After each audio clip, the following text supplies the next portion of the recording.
Hello, and welcome to this live read of Mrs. Frisby and the Rats of Nimh. Today we'll be reading chapters 4 and 5 of the book.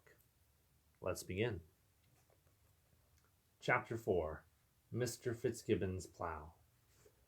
When Mrs. Frisby went into her house, she found Timothy asleep and the other children waiting, frightened, sad, and subdued. "He went to sleep right after you left," Teresa said. "He's waked up twice, and the second time he wasn't delirious. He said his chest hurt and his head hurt. But, Mother, he seemed so weak he could hardly talk. He asked where you were, and I told him, and then he went back to sleep." Mrs. Frisby went to where Timothy lay, a small ball of damp fur curled under a bit of cloth blanket. He looked scarcely larger than he had when she and Mr. Frisby had carried him to Mr. Age's as an infant, and the thought of that trip made her wish that Mr. Frisby were alive to reassure the children and tell them not to worry. But he was not, and it was she who must say it. "Don't worry," she said. "Mr. Ages gave me some medicine for him and says he will recover." She mixed the contents of one of the packets, a gray-green powder, in water, and then gently shook Timothy awake. He smiled. "You're back," he said in a voice as small as a whisper. "I'm back, and I've brought you some medicine. Mr. Ages says that it will make you all right." She lifted his head on her arm, and he swallowed the medicine. "I expect it's bitter," she said. "It's not so bad," he said. "It tastes like pepper." And then he fell back to sleep immediately. The next morning, as predicted, his fever was lower, his breathing grew easier, and his heartbeat slowed down. Still, that day he slept 7 hours out of each 8. The next day he stayed awake longer, and on the third day he had no fever at all, just as Mr. Ages had said. However, since Mr. Ages had been right in all that, Mrs. Frisby knew that he was sure to have been right in the other things he said. Timothy was not really strong yet. He must stay in bed, stay warm, and breathe only warm air. During those 3 days she had stayed close by his side, but on the fourth she felt cheerful enough to go for a walk, and also to fetch some more of the corn from the stump so they could have it for supper. She went out her front door into the sunshine and was surprised to find a spring day waiting for her. The weather had turned warm while she had stayed indoors. February was over, and March had come in, as they say, like a lamb.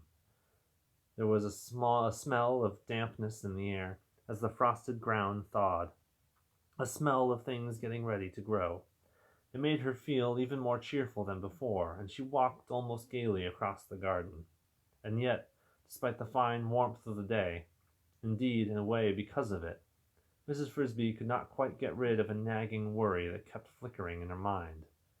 It was the kind of worry that, if you push it out of this corner of your thoughts, it pops up in that corner, and finally in the middle, where it has to be faced.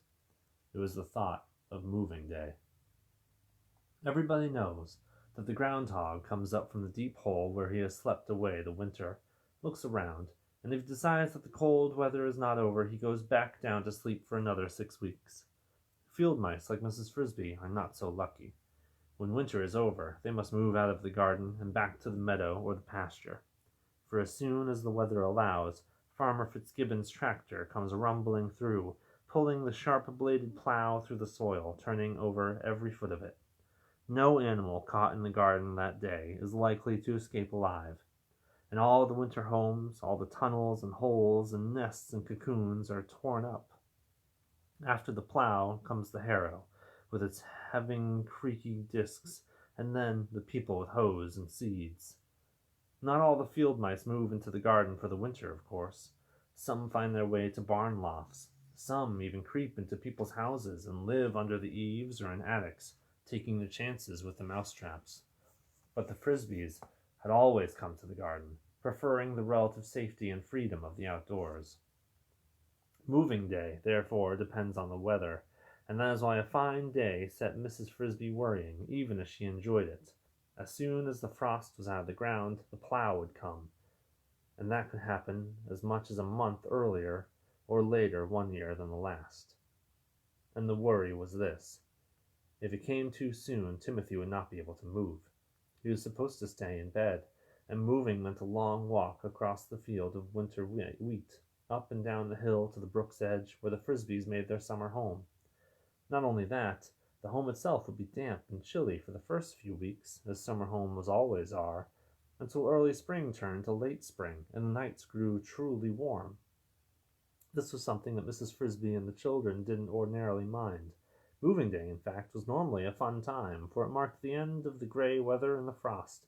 It was like the beginning of summer holiday. But this year, now that Mrs. Frisby had faced the problem, she did not see any answer except to hope that the day would not come too early. In another month, according to Mr. Ages, Timothy would be strong enough. Perhaps she was only borrowing trouble. One warm day, she told herself, does not make a summer. No, not even a spring. She walked on through the garden and saw ahead of her a small figure that she knew. It was a lady shrew, a tiny thing scarcely bigger than a peanut, but with a wit as sharp as her teeth. She lived in a simple hole in the ground a few yards away. Mrs. Frisby met her often and had grown to like her, though shrews are generally unpopular, having a reputation for short tempers and large appetites. "Good morning," said Mrs. Frisby. "Ah, Mrs. Frisby, good morning indeed. Too good is what I'm thinking." The shrew was holding a stalk of straw, which she now thrust into the earth. It went down easily for 2 inches or more before it bent in her hand. "Ha! Look at that!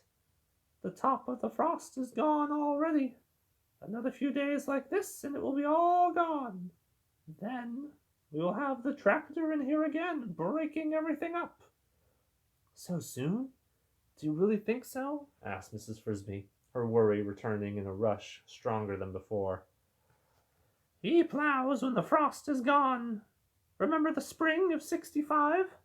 That year he plowed on the 11th day of March, and on a Sunday at that.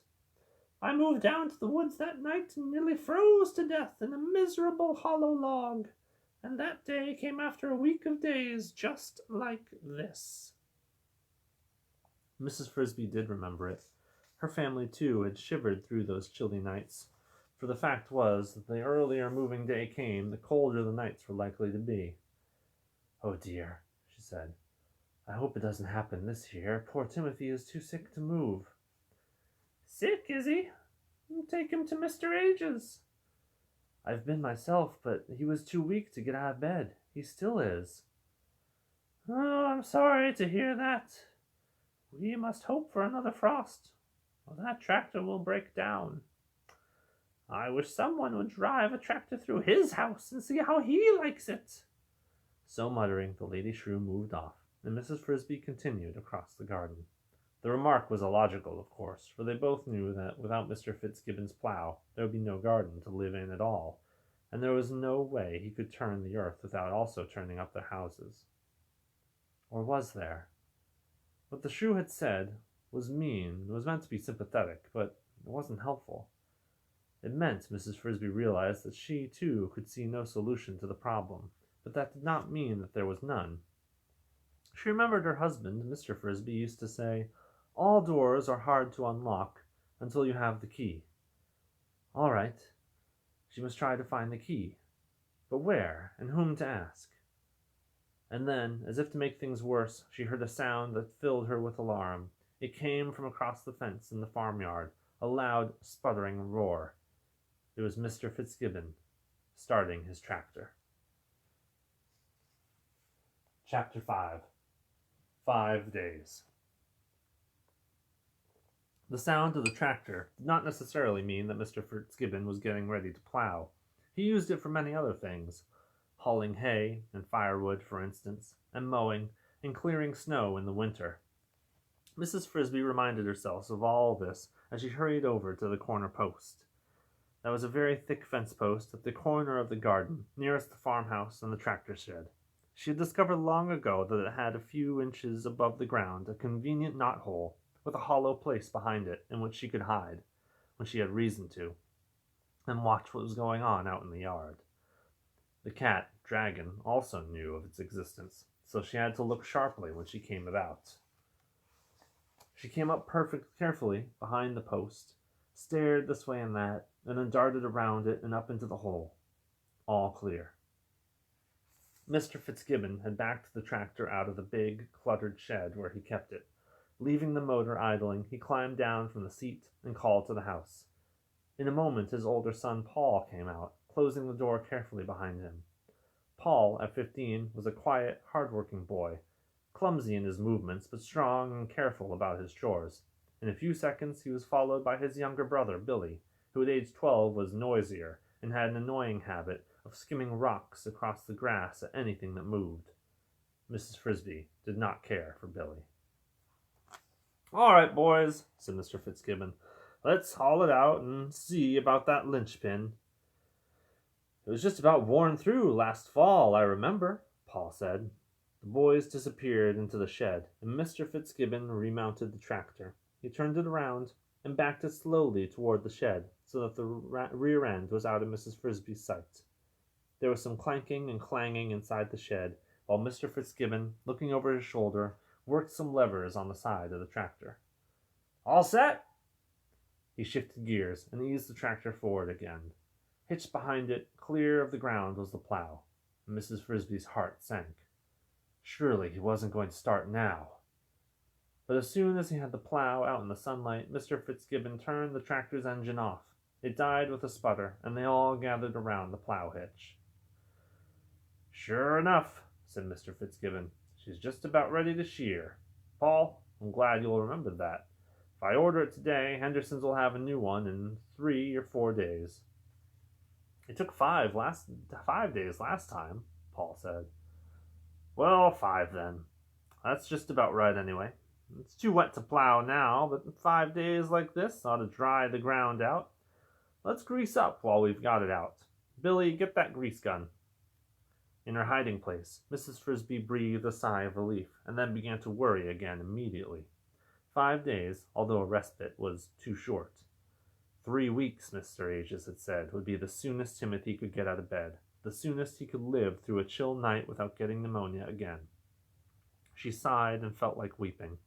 If only the summer house were as warm as the cinder-block house. But it wasn't, and even if it were, he could not make the long journey. They might try to carry him, but what was the use of that? Only to have him get sick again after the first night there. She might, she thought, go back to Mr. Aegis and see if he had any ideas that would help. Was there some medicine that would make Timothy get strong sooner? She doubted it, surely. If he had such medicine, he would have given it to her the first time. She was thinking about this when she climbed out through the knothole and slithered to the ground below, not 10 feet away from the cat. Dragon lay stretched out in the sunlight, but he was not asleep. His head was up, and his yellow eyes were open, staring in her direction. She grasped in terror and whirled around the fence post to put it between her and him. Then, without pausing, she set out on a dash across the garden as fast as she could run, expecting at any instant to hear the cat scream and feel his great claws on her back. She reached the shrew's hole and considered for a fraction of a second diving into it, but it was too small. Then she glanced back over her shoulder and saw an amazing sight. The cat had not moved at all. He was lying exactly as before, except that now one of his eyes was closed. The other, however, was still looking straight at her. She didn't pause, but raced on. Finally, when she was a safe distance away, 2/3 across the garden and nearly home, she stopped and looked again more carefully. The cat still lay there, and seemed to have gone to sleep. That was odd. So unheard of. Mrs. Frisby could hardly believe it.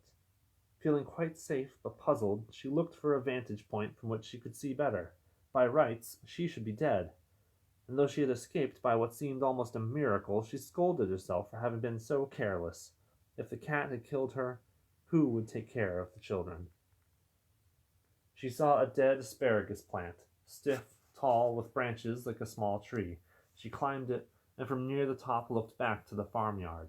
Mr. Fitzgibbon and his sons had finished greasing the tractor and gone on somewhere else. But the cat still lay on the grass, seemingly asleep. Why had he not chased her? Was it possible that, close as she had been, he hadn't seen her? No, she could not believe that. The only explanation that she could think of was that he had just finished a very large meal and was feeling as stuffed and lazy that he didn't want to take the trouble to get up. That was almost as unbelievable. Certainly it had never happened before. Was it possible that he was sick? Then, on what had already been a day of oddities and alarms, she noticed something else strange. Beyond the cat, quite far beyond, between the barn and the house, she saw what looked like a troop of dark gray figures marching in columns. Marching? No, not exactly, but moving slowly, and all in a line. They were rats.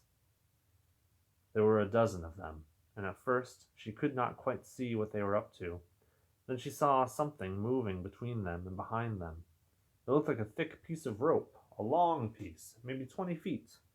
But no, it was stiffer than rope. It was electric cable, the heavy black kind used for outdoor wiring and strung on telephone poles. The rats were hauling it through the grass, inching it along in the direction of a very large, wild rose bush in the far corner of the yard. Mrs. Frisby quickly guessed that that was where they were taking it, though she couldn't guess why. In that rose bush, concealed and protected by dense tangles of fiercely sharp thorns, was the entrance to the rat hole. All the animals knew about it, and were careful to stay away. But what would the rats want with such a long piece of wire? Mrs. Frisby could not imagine. Even more curious, how did they dare to pull it across the yard in broad daylight when the cat was right there? The rats were bigger than Mrs. Frisby, and could be, when necessary, dangerous fighters, but they were no match for Dragon. She watched them for quite a long time. It was obvious that they knew exactly what they were doing, and they looked as well drilled as a group of soldiers. They had about 25 yards to go to reach the rose bush. As if at a signal, which, however, she was too far away to hear, they would all pull together, moving the wire about a foot. Then they would pause, rest, and heave again. It was about 20 minutes before the first rat had disappeared into the bush. A little later, the last bit of the wire disappeared behind them like a thin black snake, and Mrs. Frisby climbed down from the asparagus bush. All that time, the cat had slept on. Well, that's the end of chapter 5. So we're going to leave it there today, and we'll come back on Monday at 1:30 to read chapters 6 and 7 of Mrs. Frisby and the Rats of Nimh. I hope you enjoyed this reading, and I hope you were able to get outside and enjoy some sunshine today. I'll see you on Monday.